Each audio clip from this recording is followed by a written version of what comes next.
Jesus said unto his disciples, let us cross over to the other side.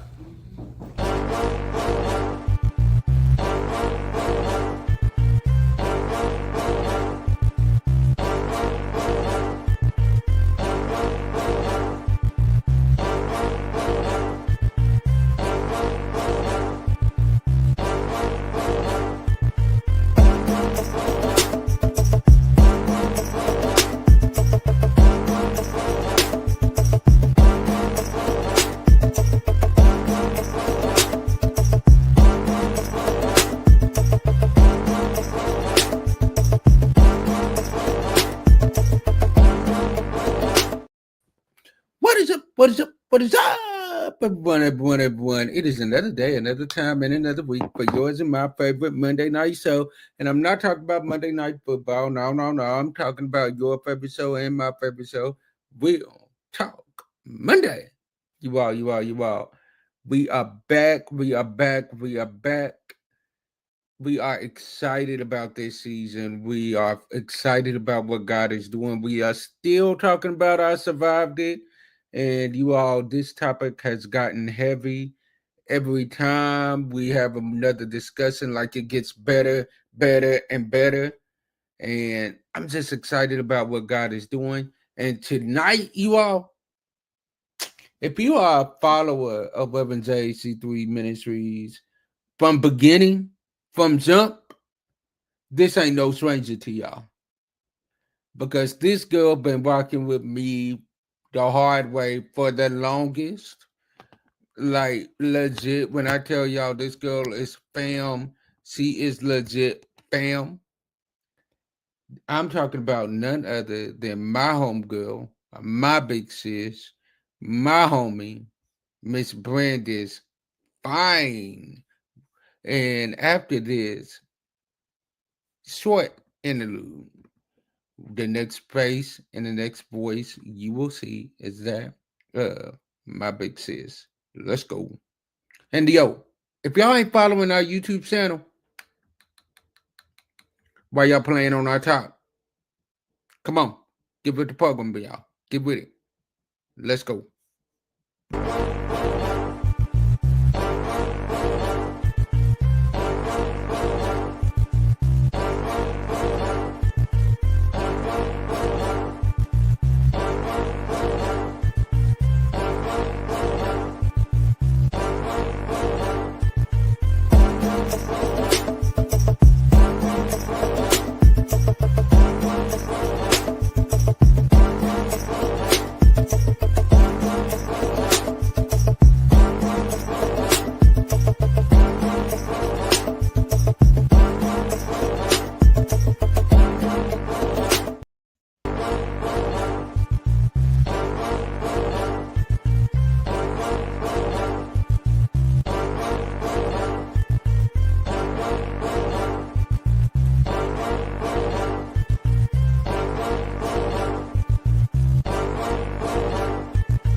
What is up, sis? How are you doing?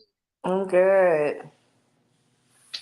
So first off, y'all, to my loyal, to my A1 since day one, Representative 3 Ministry fam members, y'all know it's face. Gang. Y'all know it's face. Like she is not a stranger at all. And when I tell y'all gonna be seeing a lot more of her face, get ready. Cause she's gonna be coming on Real Talk Monday more often. Trust and believe me. So first off, in case they've been living under a rock for about 50 years, I want you to take this time right now to tell them a little bit about yourself, and then we're gonna take it from there. Um, I hate this part, but my name is Brandis Fane. I am 42 and is. um, I have 4 beautiful children. I am a single mother. Um, I am I work in the dental office, so been doing dental for a very long time. And you know, I go to church, believe in God, love God to the fullest, and yeah, you know what I'm saying? Like that's just what it is. Y'all, see up here talking about she 42 years old. it's 42 where? it's somewhere. It's Talking somewhere. about you have 4 kids. 4 kids where? It's somewhere. It's somewhere. Anyways, since he wants to lie to y'all, because she ain't no 42 years old. She ain't I no 42 years old. born in I done 82. told her I need to see birth certificate. I need to see some 312, kind of proof. 3/12/82. That's the year of my birth. I ain't believing it. I ain't believing it. I need to see some kind of proof. Because she do not look 42. I ain't believing it. That's the Lord. Thank you, Jesus. Amen. My All daddy had right. good We're going goodness. to get into this conversation tonight. So, first question I have for you is what comes to your mind when I say I survived it? Um, a lot. Like I survived life. I am still here. So, um, but I have survived a lot. Something that I don't talk about publicly often. Um, my oldest and my son's father. In 2012, he committed suicide. So became a single mother. Um, and that was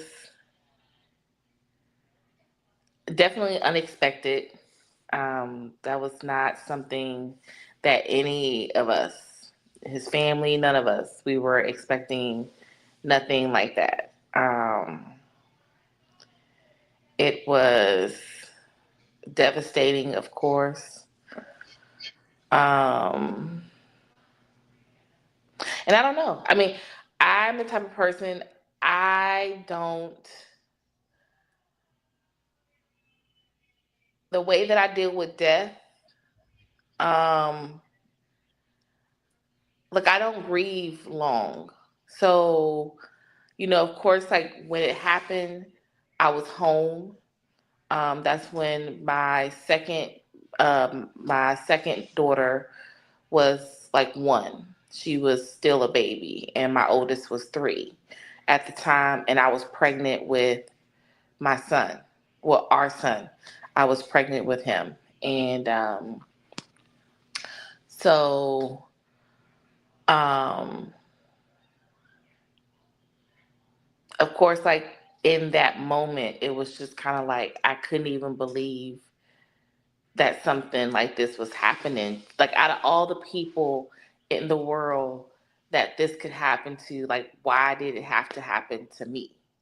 That's kind of how I was like, why am I the one that, like why do I have to bear the burden of carrying this? You know, my kids growing up without their dad, and me growing out without my partner, and his family growing, his family having to continue on without their son, their brother, their cousin, their uncle, their nephew, you know. Um, definitely had a good support system. His family, they were a good support system. My family, and when at the time, like my church home, they were a good support system as well, and helped me, kind of navigate um, what life was going to be like without my kid's father. And so Um, I've never been a person that, um, not that I'm not a crier. Like I definitely, I definitely have emotions, but I just, when it comes to death, like I just have never been one to sit in it like other people do. Like some people, something like that would happen to them and they would, just completely fall apart, be crying, depressed, laying in the bed. And I just was not, that wasn't me. Like really, a month, like this happened January 21st of 2012. And, the following, like the next month on the 23rd, I had my son. So had my son, um, was at home with him for, um, I think I was at home with him for probably about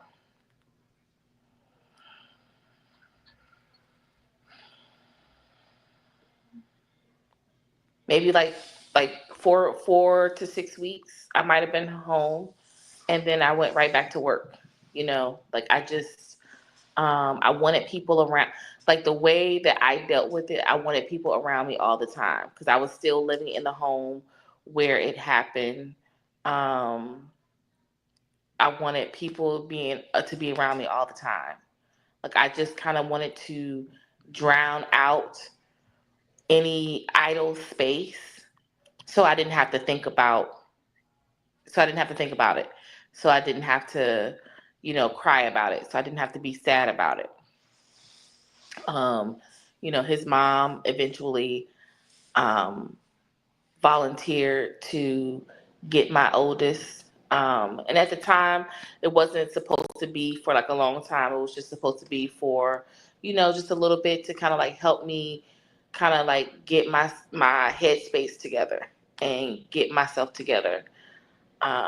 So when she took my daughter, my mother, my birth mother, volunteered to get my middle daughter, and then his aunt and uncle volunteered to get my son.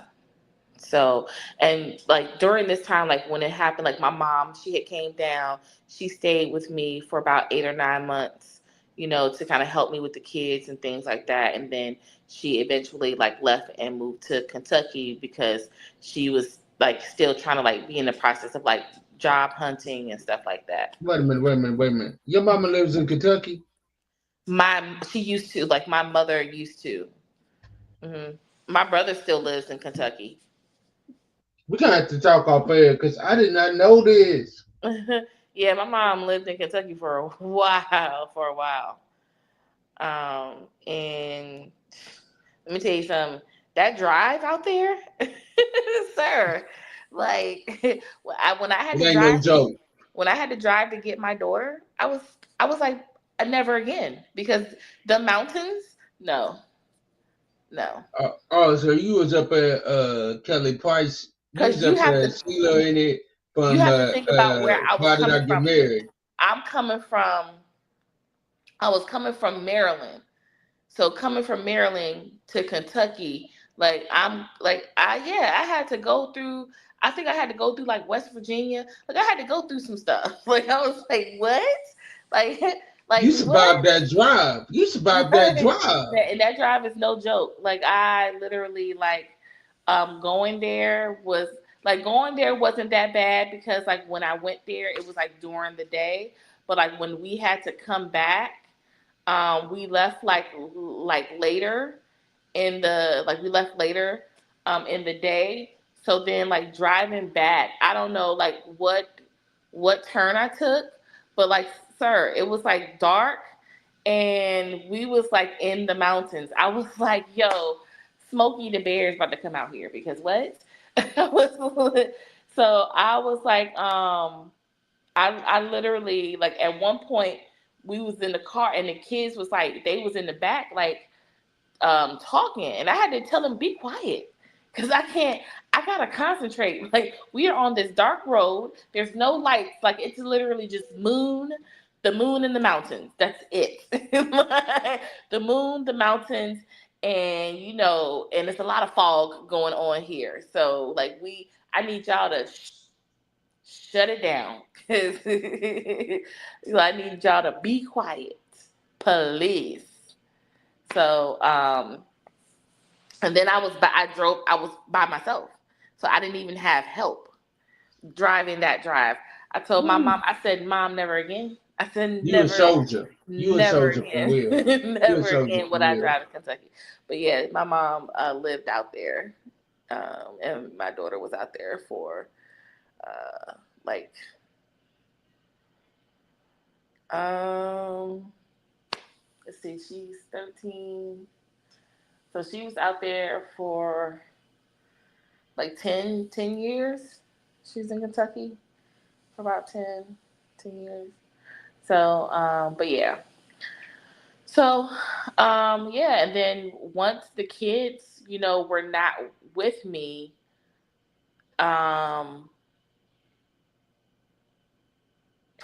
I just, I guess like, um, the way I processed what was going on was to like just party, so, I was like regularly going out.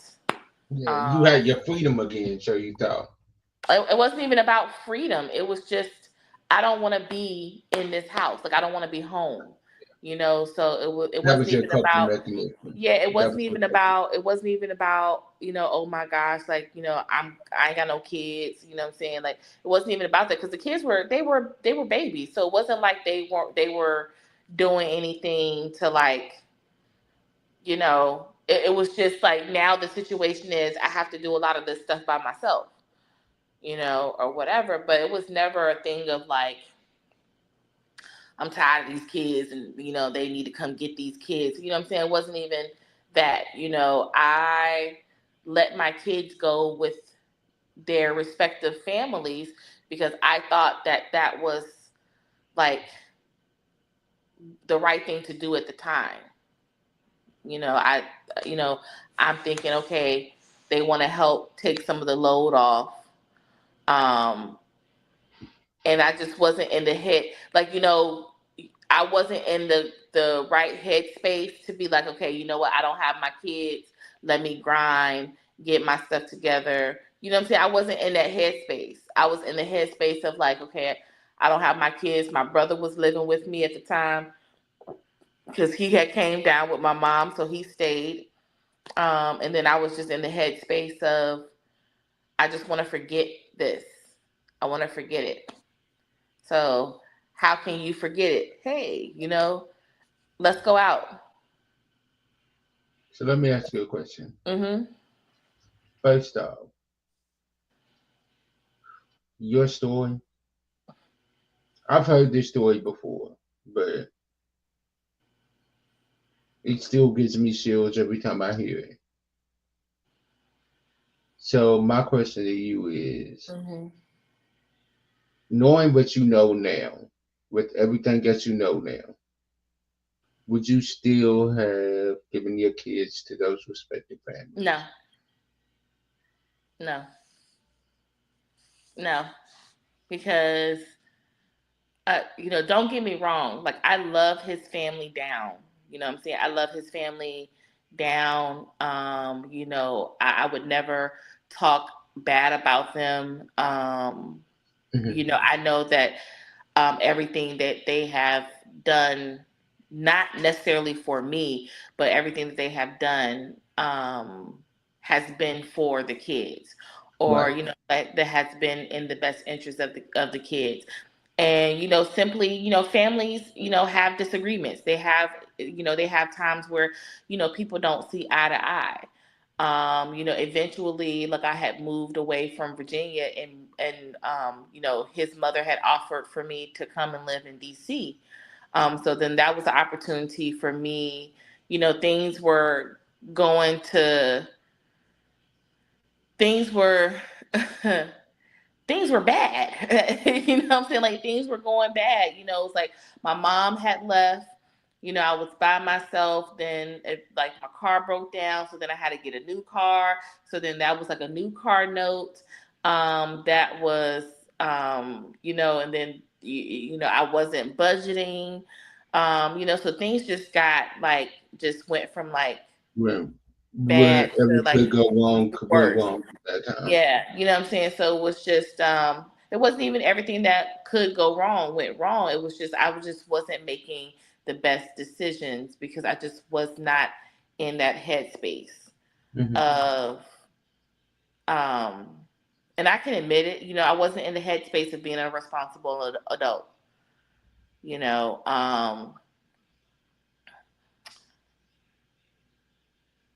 And so I moved to DC. uh, his mom was like, they have a lot of programs out here that can help you get on your feet. So I moved to DC, learned how to navigate my way there.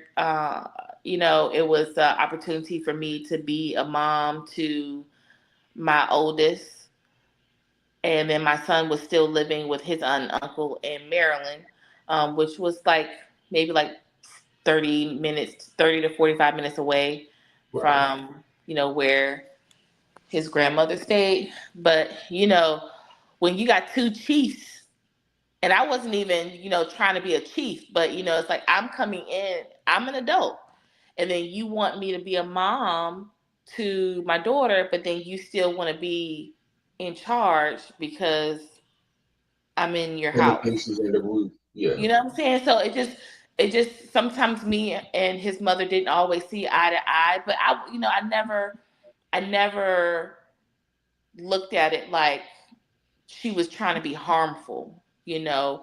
She had my daughter for like 6 years, 6 or 7 years. So, she was used to being the one that was making decisions, calling shots. Now don't get me wrong, like I still got my daughter on holidays and what I'm saying, and or weekends, when school was out during the summer and things like that. Or, I would come up there and, and spend come up there to see her, or on her birthday, I would come up there and bring her, bring cupcakes to her school and stuff like that. So like it wasn't like I just left, my kids just went and I just So it wasn't like she did not know who you was. yeah, She it knew wasn't who like you was. I gave my kids up and I just wasn't in their Yeah. lives. My son the same way. I would as long as I had a car, I would travel to go see him. I would, give him a bath. I would read him, bedtime story. I would tuck him in. Um, so I was still, you know, being as active as I could be. Um, Right. and so, but yeah. So like when I moved there, it was just,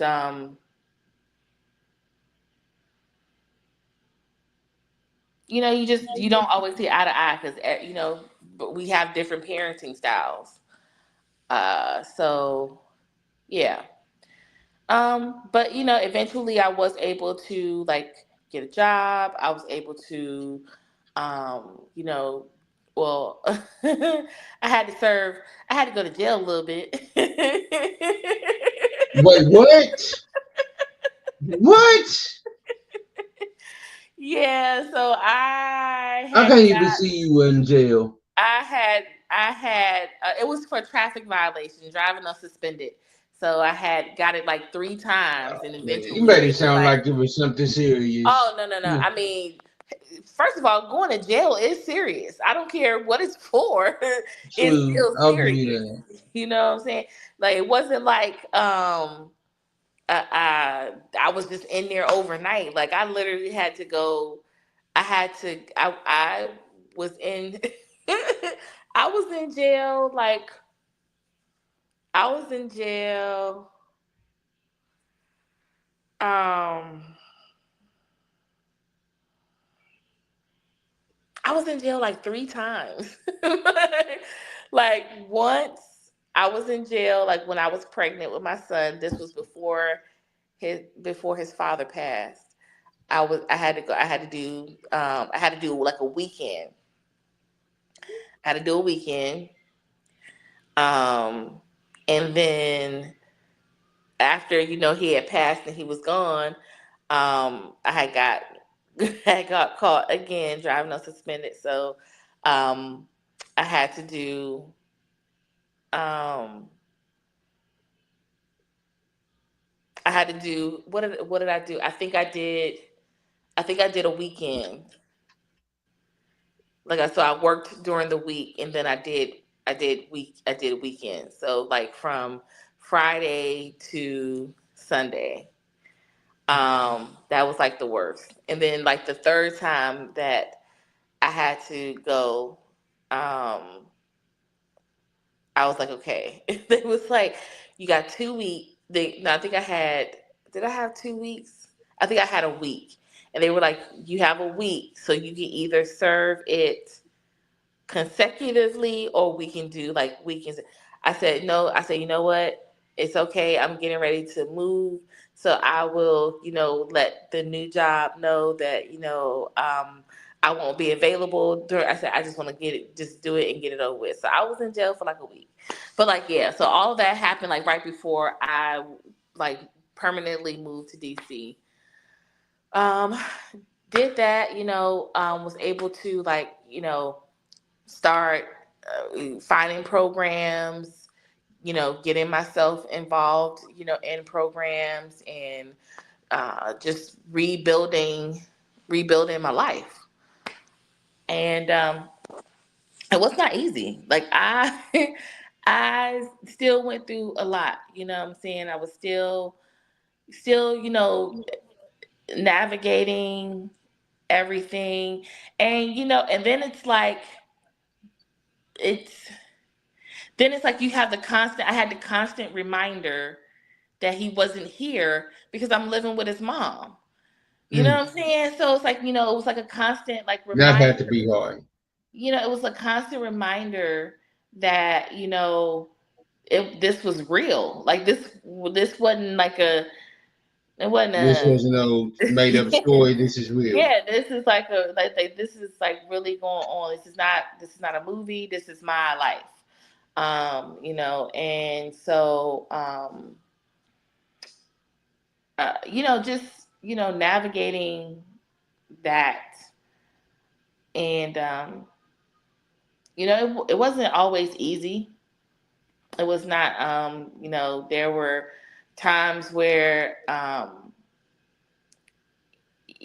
I had to you know rebuild all over again, and so, but eventually, I was able to.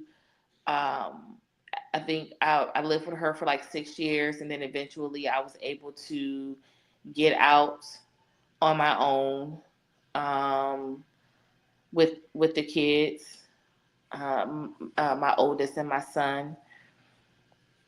Um, was able to move into an apartment, that I could call mine.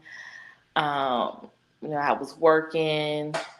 I was, trying to do, hustle. Y'all trying to hustle, do Uber, Lyft, things like that. So, I was really just trying to like survive and be able to not have to depend on anybody to help. Um, and that, I guess I will say not necessarily don't want help, but I didn't want to feel like I owed anybody anything. You didn't want nobody to have nothing to hold over your head. Like Yeah, I helped because you with you. sometimes like when people do things, even if it's with good intentions, or even when it's out of the kindness of their heart, sometimes when you don't make the decision that they feel like you should make, They then hold it over your head. yeah, it's like it's kind of like or it's kind of like you still want to have some type of control because you've been in this role for so long. So it's Yeah, like if I make a decision that they feel like, well, like you really don't need to make that decision, and it's like at the end of the day, like it's my life. I'm gonna make it's the I'm decision I I'm want to make. grown, and nothing that I'm doing is for the detriment of the children. And I always look at it like, if you all were not here, I would have to figure out how to make things work. So it's like, you may not agree with whatever decision I make, but you can't you can't say, hey, I want I want to be free. I want to have my freedom. I want to be able to, come and go as I please, or I want to be able to, get my life back, but then still try to regulate I live my life. how I'm living my life with my kids. So, what I'm saying? So those things were like hard to navigate, and then it's like my daughter, my oldest, she was getting older. She's getting older, she, is going to school. She's being influenced by, friends, peers, music. And she had some behavior issues. Like, she had some anger behavior issues in school, like very defiant to like authority and things like that. So we had to, like, as a family, we had to kind of like deal with those issues with her. But then eventually, she's getting older. Um,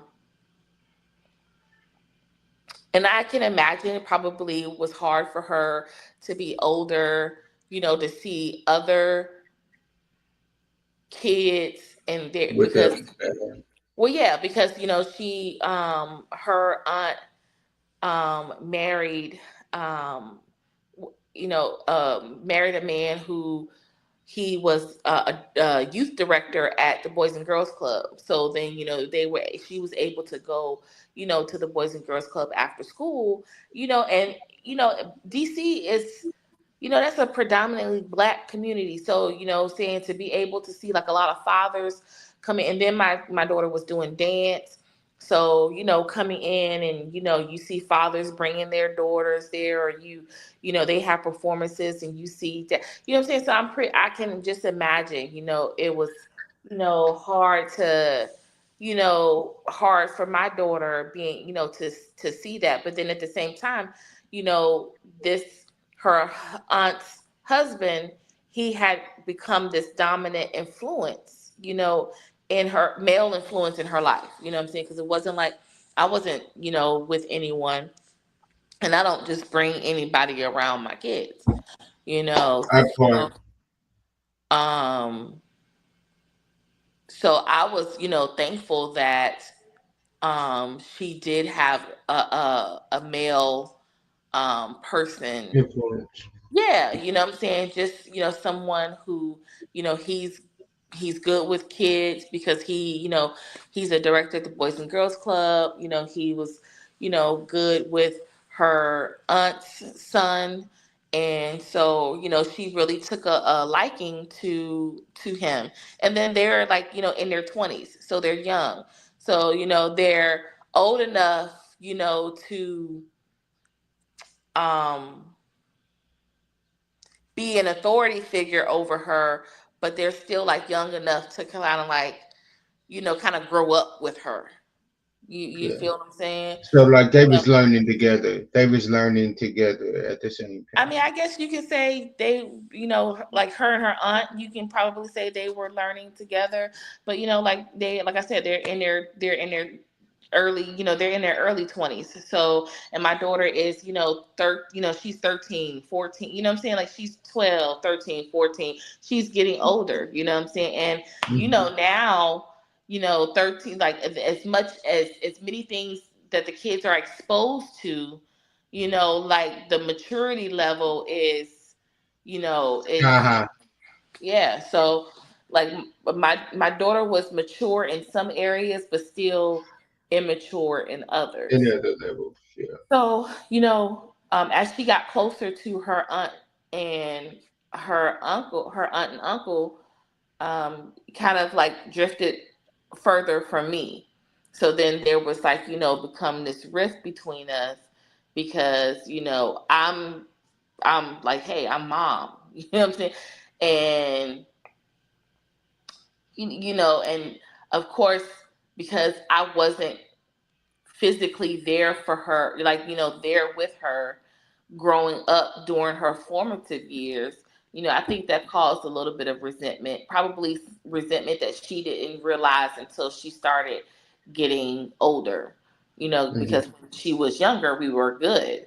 And then as she started getting older, you know, developing her own, personality, her own thoughts, her own perspective on how she see things and things like that, she's looking at it like, you haven't been there. And it's like, yeah, I wasn't physically there, but that wasn't because I didn't want you. That wasn't because I gave It you was a away. decision I thought was That best that for I you. yeah, I made the decision that I thought was best, and I was still around.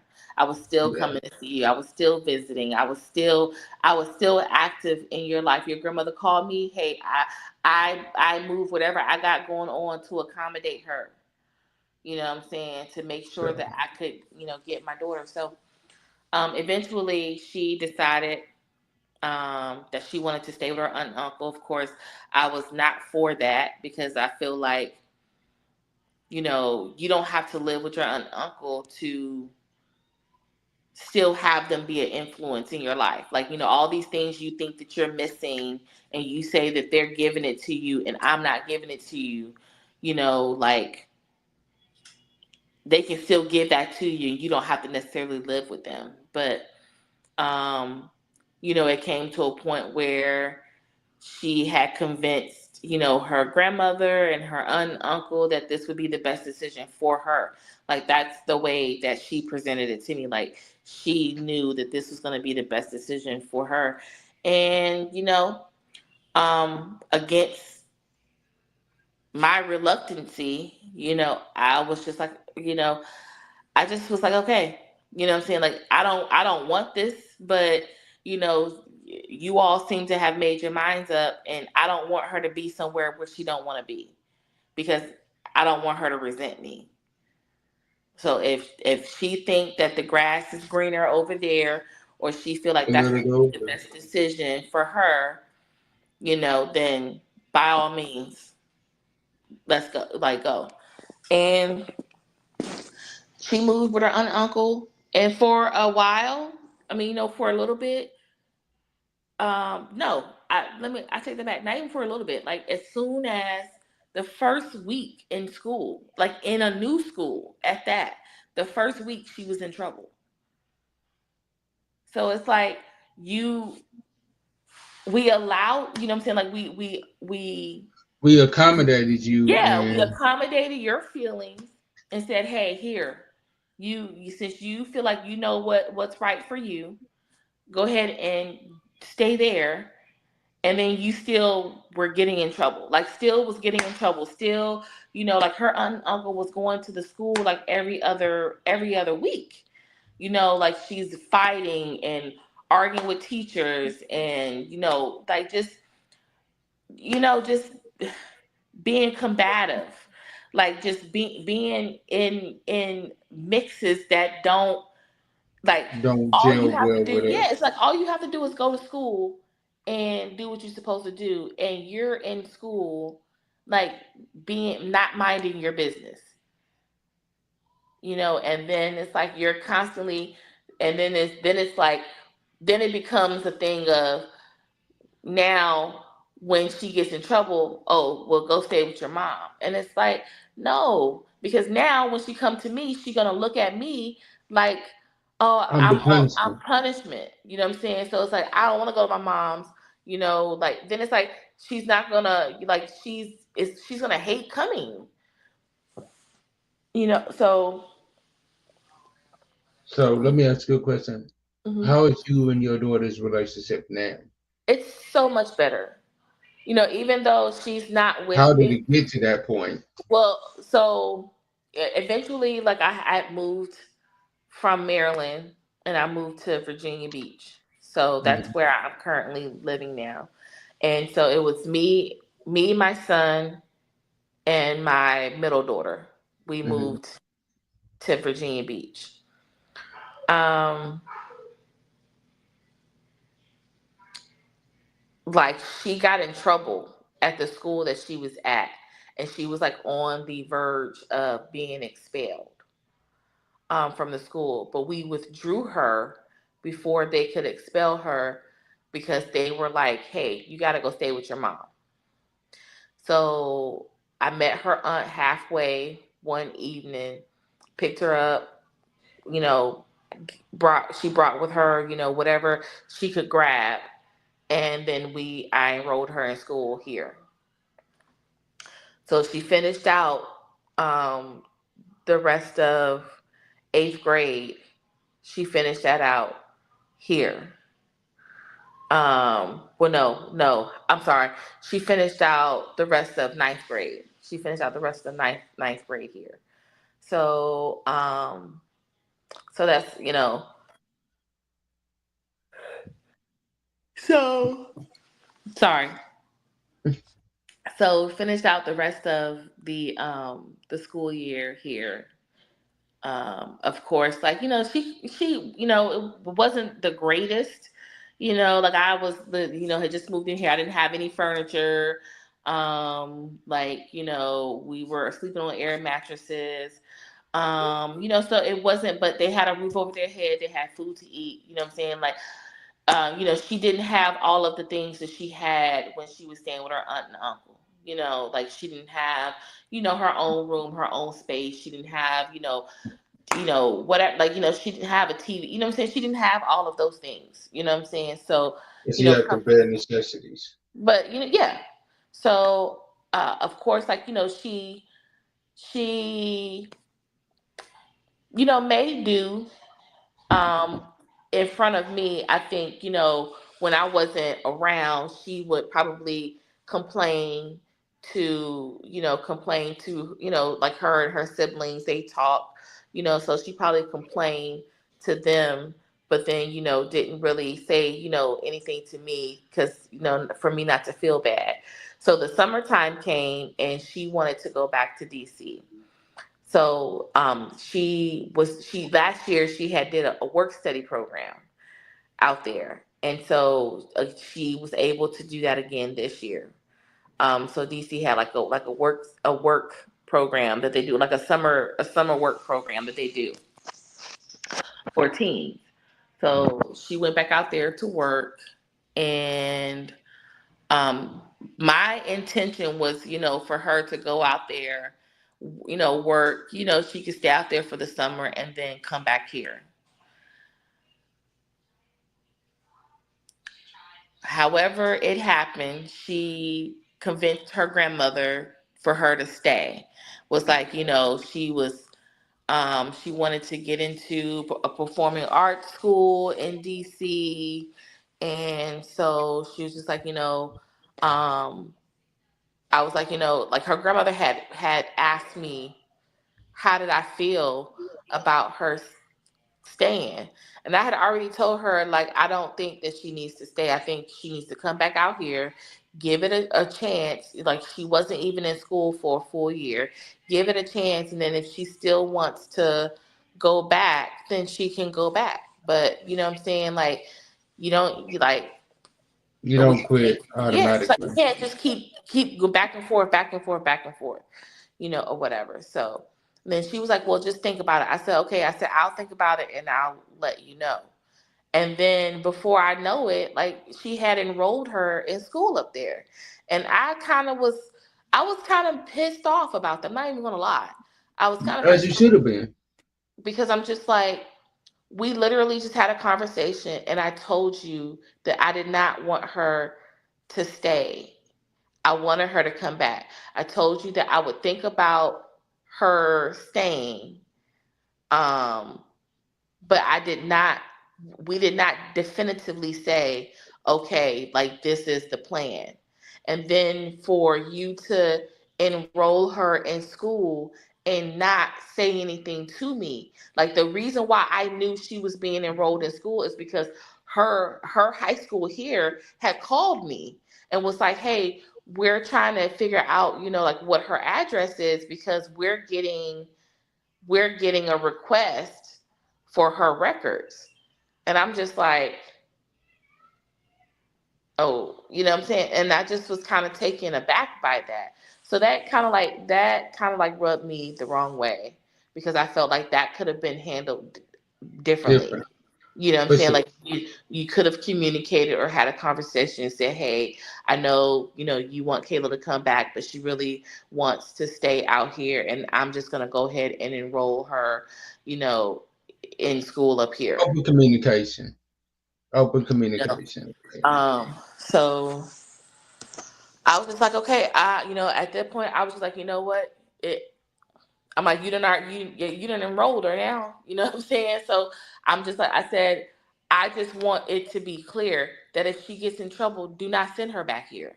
And not because I don't want my daughter or I don't love her or anything like that, but it's like I do not want the back and forth. You know what I'm saying? And Yeah. I don't want her to only come with me when she's doing bad. So it's like if y'all are going to take on the responsibility of taking her and having her, then take on the all of the responsibility. When she messes up, you deal with that too.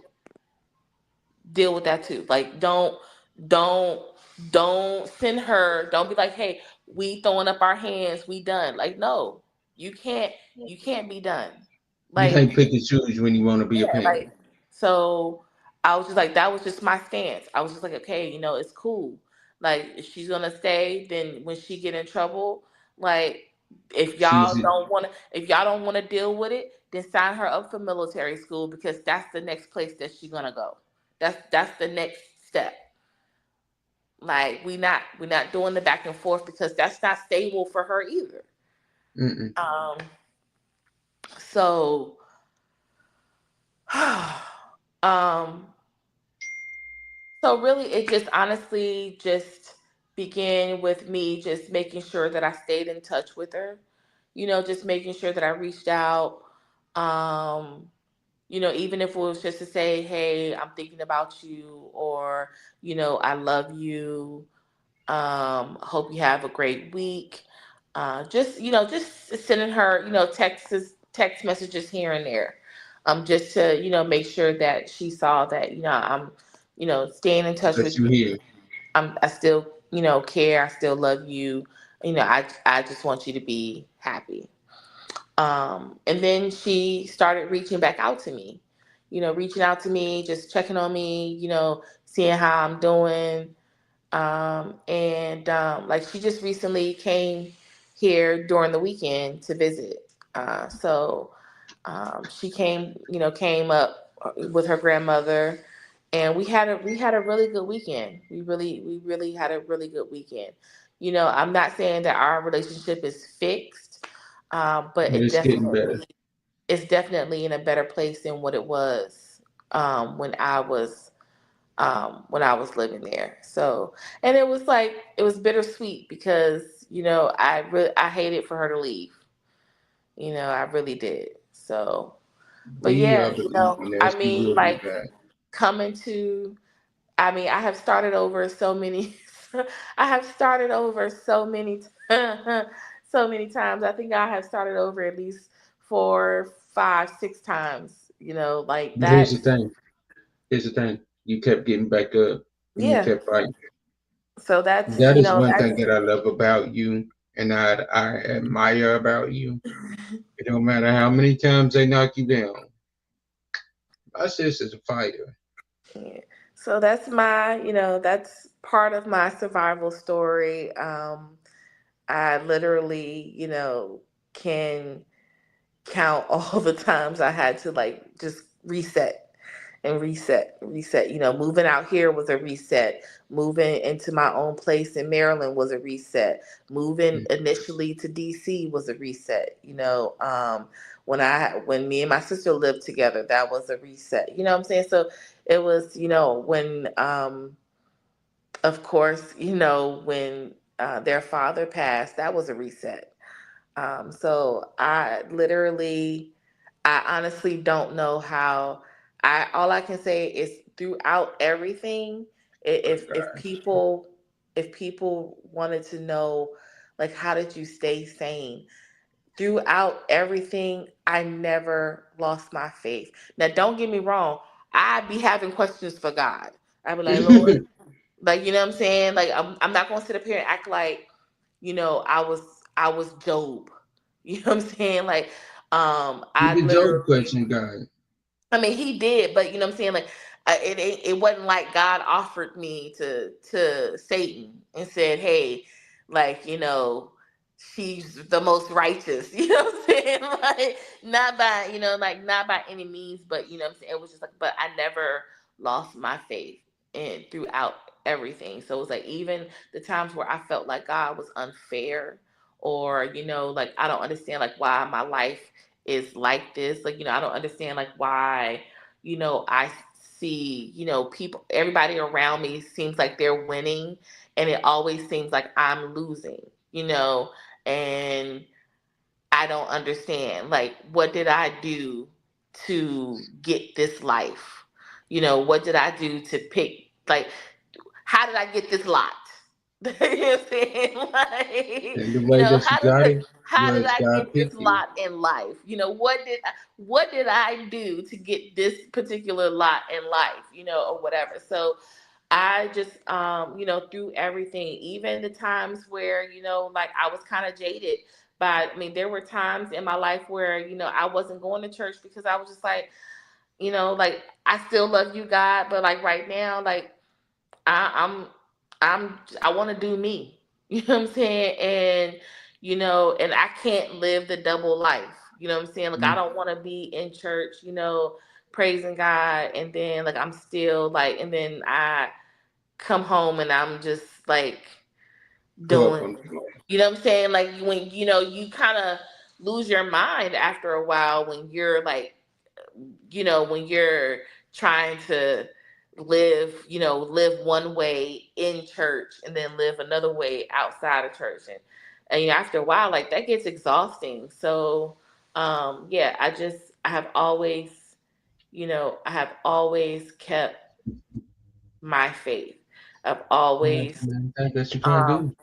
I've always believed in God. I've always believed that, everything has a reason, a season, a purpose. Um, I am a firm believer in, you reap what you sow. I'm a firm believer in, I don't blame everything on the devil. A lot of things that happened was just poor choices, or bad decisions, or um,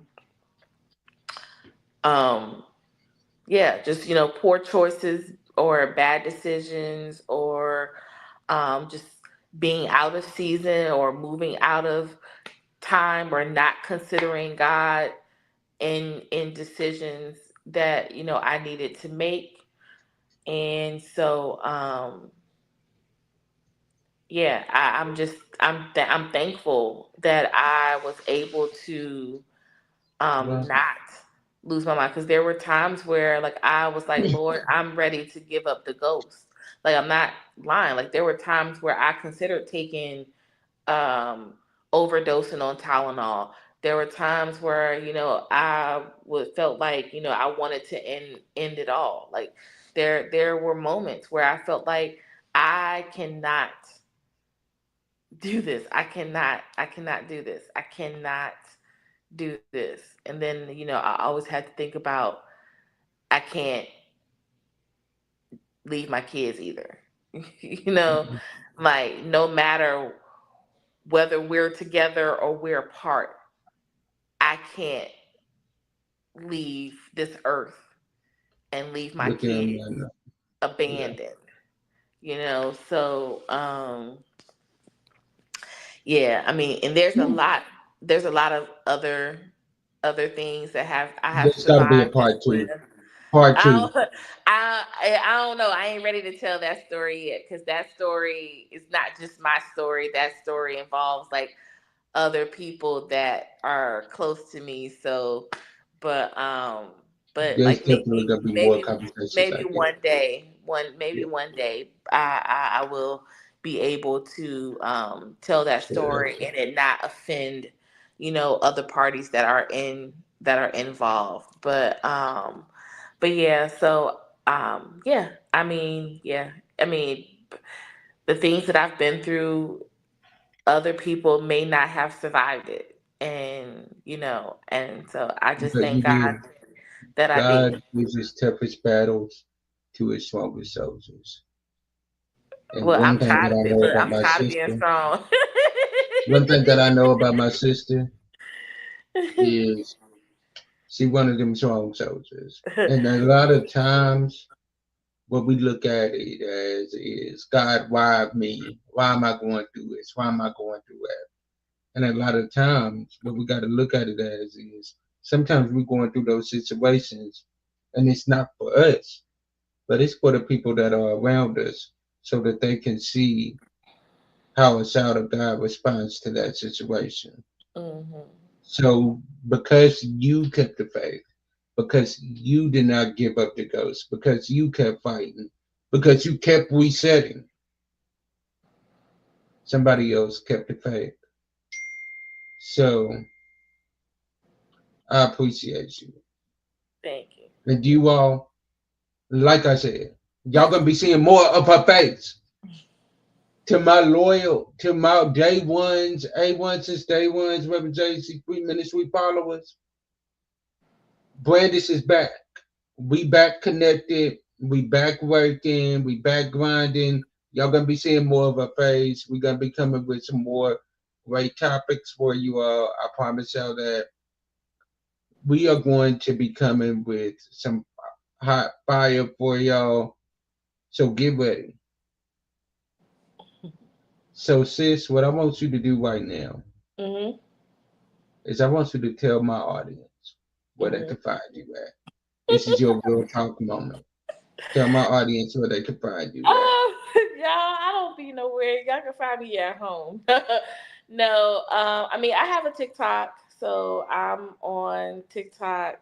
To be honest with you, I don't even know what my name is on there. It's probably Trinette. I am on Facebook. I believe I'm author Brandis, Trinette Fame, something like that. I have an Instagram. I don't be on Instagram like that, but yeah, I'm on all social media platforms. So except for X, I'm not on X. I'm not on that. So just Instagram, TikTok, and Twitter. I mean Instagram, TikTok, and Facebook. But Yes. I mainly be on TikTok. I don't. I go on Facebook every now and then. And y'all also gonna be able to find her on a lot more of the Women JC3 studio stuff. Because I promise y'all, she's coming back. And we definitely collabing on some things. So as I always say, you all, sometimes Y'all I hear just him, right? I, look. I promise. No, I've dropped the no. ball in the past. We It's all right. definitely collabing It's all more. right. Look, we survived. Yes, we are definitely collabing more. And we definitely coming with some more hot fire for you all. Y'all know how me and Brandis get when we collab. It's always gonna be something bananas. It's always gonna be something crazy. It's always gonna be something good. But y'all stay tuned. There's gonna be more great things coming. So as I always say, sometimes our disappointments are nothing more than God's appointments. Meaning, some things that we look at as bad, God is only turning it around for our good. Stay blessed, be blessed, and be a blessing to someone else. I'll see y'all next week. And before we go, check out this video. Peace. Thank you for watching another Reverend JC3 production. We appreciate all of your support. But before you go, here's a clip from one of our favorite episodes this season. But what do you want your life to look like? And I knew that 2010, I didn't want my life looking like that. I had started college. I was a music education major. The kids were little. I had waited on him to go to school and waited on him to figure out what he wanted to do with his life. I waited 10 years. And feel like I've been waiting on a man for a very long time. And I got tired of waiting, and I am tired of waiting. And so I just picked up my stuff and I said, I'm going to college. I'm going to register for college because I have waited and you haven't done anything. And this is where we are. We're no better off than when we started. Yet we have two children that we have to take care of, and this is not going to work. So I decided I would register, and I did. And then, I was there for a good bit. You can also follow us on every major social media site. And until next week, I'll see y'all later.